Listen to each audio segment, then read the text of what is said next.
Et le monde du champagne également secoué par cette enquête du Mediavert OI. Le plus gros producteur de bouteilles de champagne au monde fait partie des 15 plus gros pollueurs de l'air du Grand Est. Chaque année, le géant américain installé à Reims relâche des tonnes de substances nocives. On fait le point avec Laïla Landry, Claudine Crène et Paul-Antoine Boudet.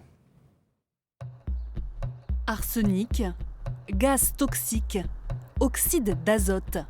Chaque année, plus de 300 millions de bouteilles sont produites ici, sur le site d'OI à Reims. Une production prestigieuse, mais particulièrement polluante.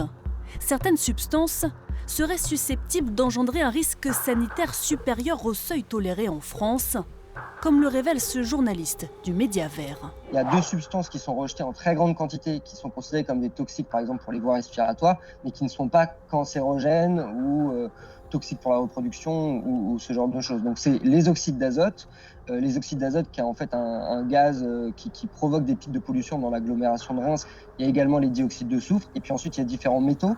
Donc il est question effectivement d'arsenic, mais également de chrome 6, qui est également un métal cancérogène.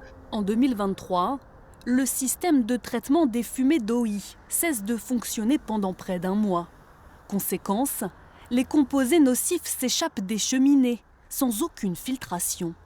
Une évaluation des risques sanitaires est alors réalisée.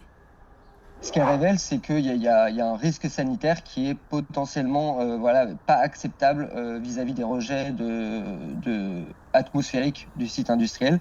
Car dans le cadre de cette étude, les rejets atmosphériques ont été en fait sous-estimés parce qu'ils n'ont pas pris en compte justement ces périodes de dysfonctionnement en 2023. Les calculs aboutissent à des concentrations possibles d'arsenic dans l'air qui pourrait dépasser cette valeur cible, donc il y a un objectif de qualité de l'air qui est donc fixé en Europe à 6 nanogrammes par mètre cube.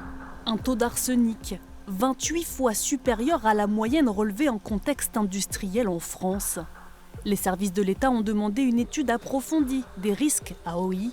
Contactée, la verrerie rémoise n'a pour le moment pas donné suite à nos demandes d'interview.